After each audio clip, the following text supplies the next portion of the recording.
قاضی صاحب کی ایکسٹینشن کا معاملہ اب وہ دھیرے دھیرے دم توڑ رہا ہے، اور قاضی صاحب نے حیران ہوں میں آج کہ کل ایک قاضی صاحب بہت زیادہ اس وقت سخت ترین ڈپریشن کا شکار ہیں، سخت ترین فرسٹریٹ ہوئے ہیں، اور اس کی وجہ صرف اور صرف ایک ہے کہ وہ ایک ایسے ٹرک کی بتی کے پیچھے لگ گئے، ایکسٹینشن کی ٹرک کی بتی، وہ ان کو کسی نے لگا دیا اور وہ لگ گئے، اور اس ٹرک کی بتی کے پیچھے وہ دوڑتے دوڑتے دوڑتے دوڑتے اب وہ زخمی ہو چکے ہیں، ان کی ٹانگیں بھی زخمی ہیں، بازو بھی زخمی ہیں، اور وہ زخم خوردہ ہو چکے ہیں، اور ان کو نہیں پتا تھا کہ ان کے زخموں سے خون رس رہا ہے اور زخم پھیلتا جا رہا ہے، لیکن وہ بہت خوش تھے کیونکہ ان کو گورنمنٹ کی طرف سے بہت زیادہ لالی پاپ دیے گئے، اور وہ ان لالی پاپ کو حقیقت سمجھ بیٹھے، اور تھے وہ پلاسٹک کے، اور تھوڑا بہت میٹھا لگایا ہوا تھا، اور اس سے زیادہ کچھ نہیں، تو لالی پاپ جو ہیں وہ اب آہستہ آہستہ ان کا میٹھا جو ہے وہ ختم ہوتا جا رہا ہے، اور ریفلنگ ہے نہیں اس میں، تو لہٰذا اب قاضی صاحب کو حقیقتیں نظر آ رہی ہیں، اور جب حقیقتیں نظر آ رہی ہیں تو وہ فرسٹریٹ ہوئے ہیں، اور اب وہ کھلی عدالت میں وہ سوشل میڈیا کو شیطانی میڈیا کہتے ہیں جنرل صاحب، لیکن قاضی صاحب نے کل اسے باولے کتے سے تشبیہ دی ہے، پاگل کتے سے اس کو تشبیہ دی ہے شیطانی میڈیا کو، تو اس سے آپ اندازہ کر سکتے ہیں کہ ایک جو ہے قاضی اعلیٰ وہ اپنی سیٹ پہ بیٹھ کے وہ کس طرح کی گفتگو کر سکتا ہے، تو لہٰذا آپ تسلی رکھیے جی، تو اس طرح کی یہ فرسٹریشن کیوں ہے؟ اصل مسئلہ یہ ہے، فرسٹریشن اس لیے ہے کہ جو ایکسٹینشن کا خواب ہے وہ چکنا چور ہو رہا ہے، ایکسٹینشن کا خواب بھی چکنا چور ہو رہا ہے، اور اب جو ایک اگلی امینڈمنٹ تھی کہ چلیں آپ ایکسٹینشن تو ایکسٹینشن اگر مجھے دی تو وہ بڑا مشکل ہو جائے گا، حالانکہ میجورٹی نہیں ہے، لیکن پھر اب ایک اگلا آ رہا ہے کہ ٹھیک ہے جی، اگر ایکسٹینشن نہیں تو ساروں کی پھر عمر بڑھا دیں، تو پھر میری بھی بڑھ جائے گی اور باقیوں کی بھی بڑھ جائے گی، پھر کوئی اعتراض نہیں کرے گا، لیکن یہ بھی اتنا آسان نہیں ہے، میں نے متعدد بار کہا ہے کہ ججز کی عمر کو چھیڑنا، یعنی کہ ریٹائرمنٹ کی عمر کو چھیڑنا، یہ جوئے شیر لانے کے مترادف ہے، یہ بڑے بڑے بڑے بڑے ڈکٹیٹرز نہ کر سکے، اور آخری ڈکٹیٹر پرویز مشرف صاحب تھے، وہ بھی نہ کر سکے کیونکہ انہوں نے بھی چیف جسٹس اس وقت کے شیخ ریاض کو لالی پاپ دیا تھا، اور لالی پاپ دے کے ان سے فیصلے لیتے رہے، کیونکہ جسٹس ارشاد حسن خان تھے پہلے جنہوں نے وہ فیصلہ دیا تھا کہ آپ آئین میں ترمیم بھی کر سکتے ہیں بوقت ضرورت، مشرف صاحب کو دے دیا تھا اختیار، 3 سال دے دیا تھا انہوں نے، ماشاء اللہ آپ لگائے رکھیں، اور ساتھ ہی آئین میں جو ہے توڑ پھوڑ کی بھی اجازت دے دی تھی، اور اس میں ایک ہی ان کے ہی ریلیٹو تھے، وہ تھے چیف جسٹس شیخ ریاض صاحب، تو شیخ ریاض صاحب بھی موجود تھے، تو ان کے بعد شیخ ریاض صاحب کو بنا دیا گیا مضبوط یقین دہانیوں کے بعد، کیونکہ اس وقت سینیورٹی کا تو کوئی ماشاء اللہ میں نہیں چکر ہوتا، تو شیخ ریاض صاحب کو بنا دیا، تو شیخ ریاض صاحب کو بھی ایسے ہی لالی پاپ دیے تھے مشرف صاحب نے، اور ان سے خوب 2-2.5 سال ان سے فیصلے لیے، ٹکا کے فیصلے لیتے رہے اور اپنا کام چلاتے رہے، اور اس نے میں پھر یہ ہوا کہ ان کو بھی ایکسٹینڈ کر دیا ایک ایل ایف او کے ذریعے، لیگل فریم ورک آرڈر کے ذریعے، یعنی کہ صدارتی مارشل لائی حکم کے تحت انہوں نے شیخ ریاض صاحب کو بھی دے دی، عمریں بڑھا دی تمام ججز کی، اور سب کو دے دیا لالی پاپ 3-3 سال کا، چلو جناب آپ کی عمر ہوگی 68 سال، آپ کو 3 سال اور مل گئے، اور اس کے بعد ہائی کورٹ کے ججز کی تعداد ہو گئی 65 سال، اور ان کو بھی 3 سال اور مل گئے، لہٰذا یہی پی سی او ججز ہیں، یہ ماشاء اللہ اٹھنے کے بعد بھی یہی جاری و ساری رہیں گے، تو ان سے کام لیے جاتے رہے اور وہ کام دیتے رہے، لیکن جب الیکشن ہوئے تو وہ ہونا تھا، اب انڈیمنٹی ملنی تھی، یعنی کہ اسمبلی سے ٹھپا لگوانا تھا، مور لگوانی تھی کہ جتنے بھی فرمان جاری ہوئے ہیں ان کو لیجیٹیمیٹ کیا جائے، لیکن اس کے بعد پھر پھڈا ہو گیا، اور بہت کم مارجن تھا جی، نمبرز تھے نہیں، اور اسمبلی کے جیسے یہ ہے اس وقت سچویشن ہے ویسی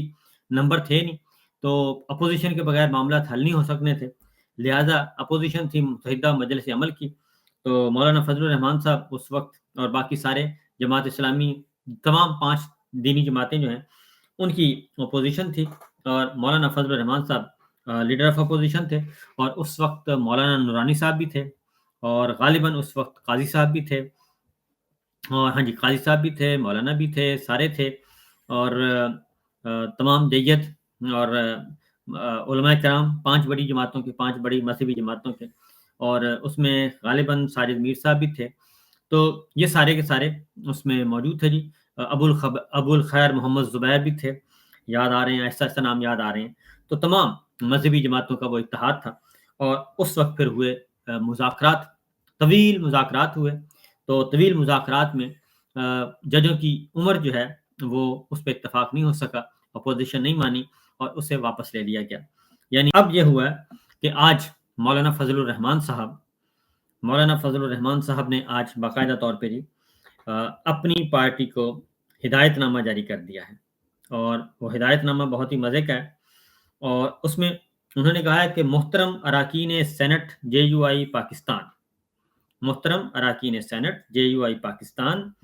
جیسا کہ آپ کو معلوم ہے کہ آج کل پارلیمان میں ہاں جی السلام علیکم، امید ہے کہ آپ خیریت سے ہوں گے۔ یہ ہے، جیسا کہ آپ کو معلوم ہے کہ آج کل پارلیمان میں دستور میں ترامیم کی بات کی جا رہی ہیں، اور یہ ترامیم ممکنہ طور پر عدلیہ سے متعلق ہو سکتی ہیں، وہ کہ ان ترامیم کو ابھی تک پبلک نہیں کیا گیا، لہٰذا حتمی طور پر اس بارے میں کچھ کہنا ممکن نہیں، لیکن پارٹی ڈسپلن کو مد نظر رکھتے ہوئے تمام اراکین سینٹ جو جماعت سے متعلق ہیں، یعنی کہ جماعت سے مراد JUI سے متعلق ہیں، ان کو ہدایت کی جاتی ہے کہ وہ جماعتی فیصلے کی پابندی کریں، اور بغیر اجازت تحریری کسی دستوری ترمیم کے حوالے سے ووٹ نہیں دیں گے۔ یہ تحریر دستور کی دفعہ 63A کے تحت سمجھی جائیں گی، اور سینیٹر مولانا عطاء الرحمان، سینٹ پارلیمانی لیڈر JUI پاکستان، اور 12 ستمبر کو یعنی کہ کل یہ جاری کر دی گئی ہے، اور سینیٹر کامران مرتضی، سینیٹر مولانا عبد الواسع، سینیٹر عبد الشکور خان اچکزئی، سینیٹر احمد خان، یہ ان 4 سینیٹر کو بھیجی گئی ہے، کیونکہ 4 ووٹ ہیں ادھر مولانا فضل الرحمان صاحب کے، لہذا اس کے بعد بات طے ہو گئی، اور ایسی ہی تحریر قومی اسمبلی میں بھی قومی اسمبلی کے اراکین کو بھی بھیج دی گئی ہے۔ تو اس کے بعد جناب، اس خط کے بعد JUI فے کی طرف سے جو لکھا گیا ہے، تو ایکسٹینشن کا نکل گیا ہے جنازہ، اور قاضی فائز عیسیٰ صاحب اب جو ہے ان کا کاؤنٹ ڈاؤن بڑی تیزی سے ہوگا شمار۔ دوسرا، گنڈا پور پہ جو اعتراض ہو رہا ہے جی، وہ ہو رہا ہے کہ وہ افغان کونسلر جنرل سے کیوں ملے، تو سوال یہ ہے کہ مریم صاحبہ بھی ملتی رہتی ہیں، پچھلے دنوں ملاقات ہوئی ہے، برطانوی سفارتکاروں سے ان کی ملاقات ہوئی ہے، جرمن کے سفارتکاروں سے ملاقات ہوئی ہے، سعودی سفیر ملتے رہتے ہیں، اور UAE کے سفیر ملتے رہتے ہیں، یعنی کہ وہ ہوتے رہتے ہیں، مریم صاحبہ سے ملاقات ہوتی رہتی ہے، مراد علی شاہ صاحب سے ہوتی رہتی ہے، تو اسی طرح بلوچستان والوں سے بھی کبھی کبھار ملاقات کر لیتے ہیں۔ تو اگر خیبر پختونخوا کے وزیر اعلیٰ کی باقی تمام سفارتکاروں سے ملاقات پہ کوئی اعتراض نہیں، تو پھر افغانستان کے سفارتکار سے ملاقات پہ اتنا شور کیوں مچایا جا رہا ہے؟ یہ ایک معمہ ہے سمجھنے کا نہ سمجھانے کا۔ تو اس لیے گنڈا پور نے جو بات کی وہ اپنی جگہ پہ بالکل درست ہے، ملاقاتیں ہوتی رہتی ہیں، وزراء اعلیٰ ملتے ہیں، گورنر بھی ملتے ہیں، تو اس کا مطلب یہ ہرگز نہیں ہوتا کہ آپ اس کے پیچھے لٹھ لے کے لگ جائیں، اور اس کو آپ پولیٹیسائز کریں، اور پولیٹیسائز کر کے اس کو نیا رنگ دیں۔ اس کے بعد پیپلز پارٹی جو ہے جی وہ اپنے موقف پہ قائم ہے، اور مریم صاحبہ کا جو معاملہ ہے،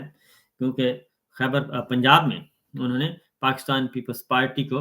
ابھی تک جو ہے وہ پاور شیئرنگ ان سے نہیں کی، اور نہ ہی ان کا کرنے کا ارادہ ہے، تو لہذا پیپلز پارٹی بھی جو ان کا پروجیکٹ ہے قاضی فائز عیسیٰ کا، تو اس کو پیپلز پارٹی بھی در پردہ اس کو آگے پیچھے کر رہی ہے۔ اور دوسرا یہ کہ جو کچھ قومی اسمبلی میں ہو رہا ہے، جو پارلیمنٹ پہ حملہ کیا گیا، اس میں بھی پیپلز پارٹی نے جو مریم صاحبہ کا ایک ہڈن پلان تھا اس کو سبوٹاج کیا ہے۔ تو خواجہ آصف صاحب، اسحاق ڈار صاحب جو ہیں، وہ دونوں وزیر دفاع اور وزیر خارجہ وہ بن گئے ہیں عضو معطل، اور ان کی جگہ پہ جو وزیر اعلیٰ خیبر پختونخوا ہیں انہوں نے اب ذمہ داریاں سنبھال لی ہیں از خود، اور وہ ملاقات کر کے اور ایشوز کو سالو کرنا چاہ رہے ہیں۔